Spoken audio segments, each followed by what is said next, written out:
selamat siang Bapak. Waalaikumsalam, selamat siang Ibu. Sesuai dengan janji yang sudah kita sepakati ya Pak, saya mendapat tugas dari pendidikan guru penggerak. Saya akan mewawancarai Bapak selaku kepala sekolah terkait tentang pengambilan keputusan berdasarkan kebajikan universal. Untuk itu saya mengajukan beberapa pertanyaan ya Pak, yang nantinya akan Bapak jawab. Sebelumnya boleh Bapak untuk memperkenalkan terlebih dahulu tentang Bapak. Iya Bu. Perkenalkan, nama saya Gunawan SPD.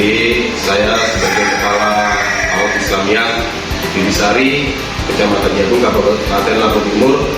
Saya sangat bersyukur alhamdulillah Ibu Lela bisa mengikuti pendidikan guru penggerak, dan saya berharap nantinya ilmu yang Ibu peroleh akan berdampak baik juga untuk kami ya Bu ya, karena kita ini satu desa, satu posisi yang mana sama-sama berjuang demi masa depan anak didik di desa kita ini.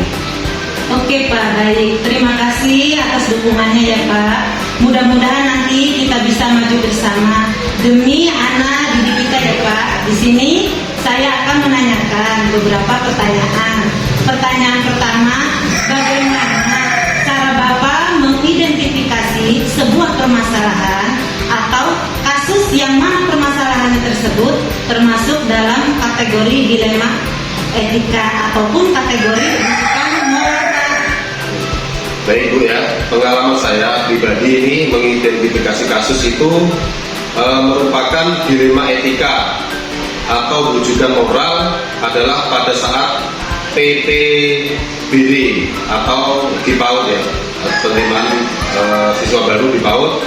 Ada wali murid, misalkan ada wali murid yang mendaftarkan anaknya namun tidak menceritakan keadaan anaknya. Di sini biasanya ketika masih sekolah baru kami menyadarinya ada sesuatu yang lain dari anak tersebut, misalkan mengalami lambat dalam bicara, kan ada.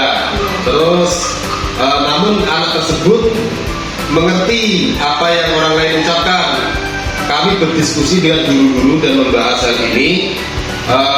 Kita perlu bertemu dengan ibunya. Jadi kami nanti akan mengunjungi ibunya atau orang tuanya lah misalkan. Setelah bertemu, kami menanyakan keadaan anaknya, dan ibunya menceritakan bahwa anaknya memang lambat dalam berbicara karena dari kecil sering step itu kejang ya, kejang, dan ibunya ingin sekali anaknya bermain dan belajar seperti anak-anak yang lain. Dan kami pun memberitahukan di sekolah ini tidak ada guru yang berlatar belakang pendidikan untuk berkebutuhan khusus. Namun ibu tersebut tetap ingin menyekolahkan anaknya di sini. Tuh, di PAUD Islamiyah itu seperti itu Bu. Iya Pak. Selama ini bagaimana Bapak menjalankan pengambilan keputusan di sekolah Bapak, terutama kasus-kasus yang memiliki dua kepentingan, yang mana dua-duanya sama-sama benar atau sama-sama mengandung nilai kebajikan. Nilai kebajikan itu seperti tanggung jawab, keadilan, kejujuran, begitu Pak? Baik Bu ya, keputusan yang biasanya saya ambil itu yaitu bahwa semua anak usia dini berhak mendapatkan layanan pendidikan yang layak dan sama. Itu layanan pendidikan yang layak dan sama untuk semua siswa. Di sisi lain, saya sangat kasihan kepada orang tua si anak, yakin dan percaya bahwa anaknya dapat dibimbing di PAUD kami Bu, seperti itu. Iya Pak, langkah-langkah atau prosedur seperti apa yang Bapak gunakan dalam menyelesaikan kasus tersebut? Langkah-langkah yang kami ambil itu yang biasanya kami lakukan adalah yang saya ambil adalah membuat kesepakatan yang dibuat antara seorang guru, orang tua wali murid, dan tentang proses belajar. Tentang proses belajar mengajar tentunya dalam satu semester, yaitu jika anak tidak bisa tumbuh dan berkembang seperti yang lain, maka anaknya akan dipindahkan ke sekolah luar biasa seperti itu. Dan di sini memang sangat sulit bukan ya. Tapi biasanya seperti itu yang kami ambil.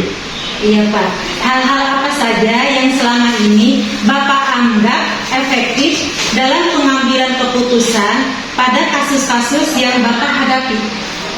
Baik Bu, keputusan yang biasanya saya ambil bahwa semua anak usia dini berhak mendapatkan layanan pendidikan yang layak dan sama. Dan di sisi lain, saya kasihan orang tua si anak, yakin dan percaya bahwa anaknya dapat dibimbing di PAUD Islamiyah ini Bu.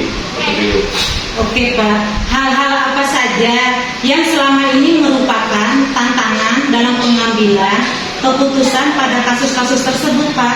Ya, hal yang biasanya merupakan tantangan dalam mengambil keputusan untuk menyelesaikan kasus dilema itu, dilema etika ini adalah bahwa di sekolah kami merupakan sekolah umum dan bukan sekolah inklusif. Namun ada orang tua yang mempercayai sekolah kami dapat mendidik anaknya yang memiliki keterlambatan dalam berbicara tadi, Bu. Seperti itu. Iya Kak. Apakah Bapak memiliki jadwal tertentu dalam menyelesaikan kasus dilema etika, atau Bapak itu langsung menyelesaikan di tempat saat itu juga? Kemudian prosedurnya seperti apa yang Bapak lakukan? Baik Bu, prosedur yang biasa saya lakukan dalam menyelesaikan kasus dilema etika adalah melalui beberapa proses. Misalkan mengenal dan melakukan pendekatan kepada anak dan orang tua agar dapat bekerja sama dengan proses belajar mengajar. Seperti itu. Iya, baik Pak. Apakah ada faktor-faktor atau seseorang yang selama ini membantu atau mempermudah Bapak dalam pengambilan keputusan untuk kasus-kasus dilema etika? Iya, untuk membantu pengambilan keputusan itu ada banyak faktor sekali Bu ya. Misalkan bersama dengan guru misalkan, kemudian orang tua si anak dan anak tersebut, kemudian kita selidiki dulu lingkungannya, bagaimana di rumahnya, bagaimana itu.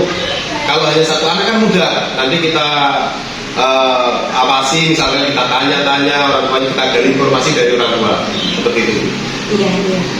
Nah, dari semua yang sudah Bapak sampaikan tadi, pembelajaran apa yang dapat Bapak ambil dari pengalaman Bapak untuk mengambil keputusan dilema etika sendiri Pak?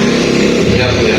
Untuk pembelajaran yang dapat saya petik dari pengalaman tersebut itu yaitu hendaknya orang tua harus memiliki sifat yang jujur dan terbuka kepada pendidik atau kepada pihak sekolah, minimal guru lah, agar dapat menemukan solusi terbaik bagi siswanya untuk menangani peserta didik yang memiliki bisa dikatakan kebutuhan khusus tadi, seperti itu. Oke, baiklah Bapak, terima kasih banyak atas waktunya. Selamat beraktivitas kembali. Wassalamualaikum warahmatullahi wabarakatuh. Iya Ibu, terima kasih juga atas waktunya sudah mau berkunjung di sekolah kami, mau berwawancara dengan kami. Tentunya masih banyak sekali hal-hal yang perlu kita bicarakan, tapi karena keterbatasan waktu tentunya hanya inilah seperti itu. Jadi kami ucapkan juga terima kasih dan Ibu terima kasih atas kehadiran Ibu. Semoga kedepannya bisa membawa lebih baik lagi untuk desa kita, tentunya umumnya khususnya untuk pendidikan di desa kita. Terima kasih. Assalamualaikum.